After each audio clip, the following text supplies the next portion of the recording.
Thank you, Chairman, and thank you, Attorney General, for being here today. You know, when the DOJ submitted their budget, the United States was a nation at peace, and now we're a nation at war. So my questions are going to be focused on national security. How many Iranian sleeper cells do we suspect are in the United States? Congressman, I can't talk about that in this setting, but what I can tell you is I know Homeland Security, I know the FBI.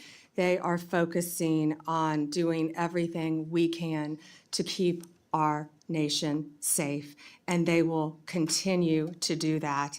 Yeah, it's a frightening time in which we live right now, but President Trump is committed to keeping all Americans safe, and we look forward to working with you on that. Great, thank you. How many active cases of threats to the homeland does DOJ currently have open as of today? Countless.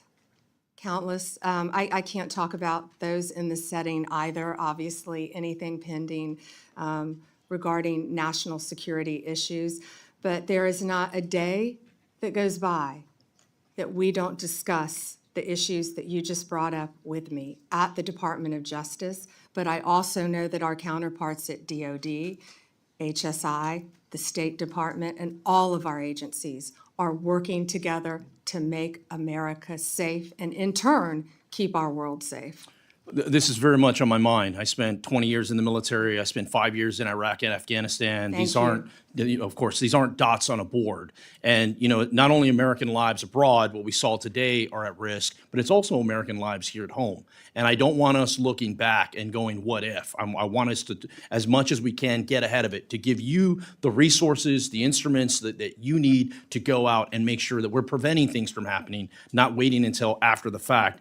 There was a report, you know, of over 1,500 Iranian nationals that have entered the country illegally over the last several years. Do we know out of those over 1,500 how many of those have been convicted of a crime? Yeah, I don't have the number of the conviction, but it's well over 1,000 have entered. Yes, I don't know if it's quite up to 1,500, but yes, it's well over 1,000 have entered our country. And I can tell you we are on high alert, and everyone is looking at that very closely. Just some things just don't line up as far as us. I see the world is on fire now more than ever before, right? Once again, when this budget was submitted, we were a nation at peace, and now things have changed. I look at this, I see law enforcement and national security has a reduction of $645 million, over 1,500 positions.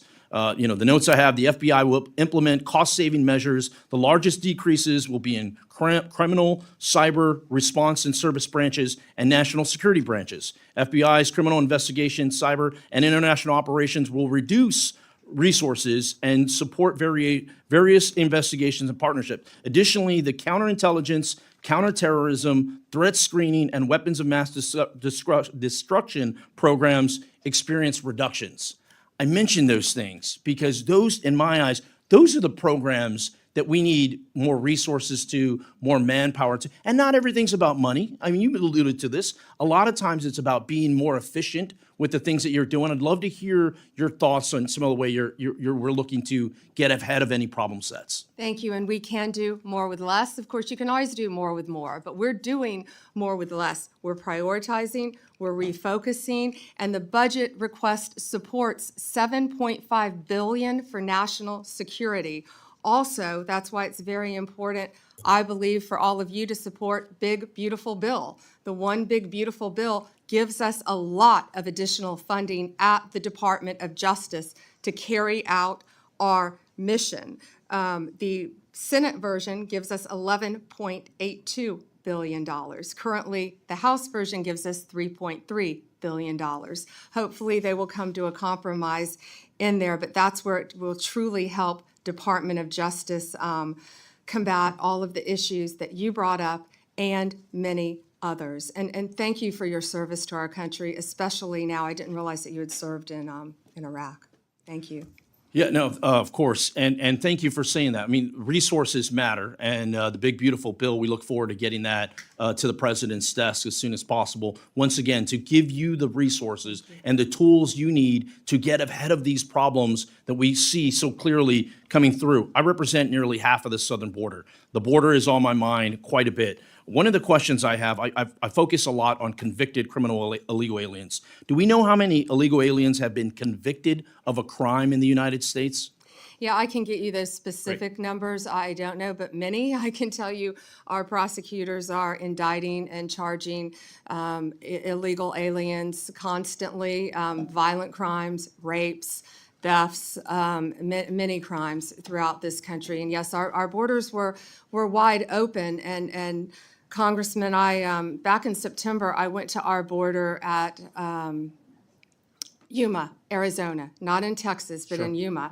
And at our border, what I saw firsthand, we saw IDs just dropped from every country you can imagine. El Salvador, Venezuela, China, every country you can imagine.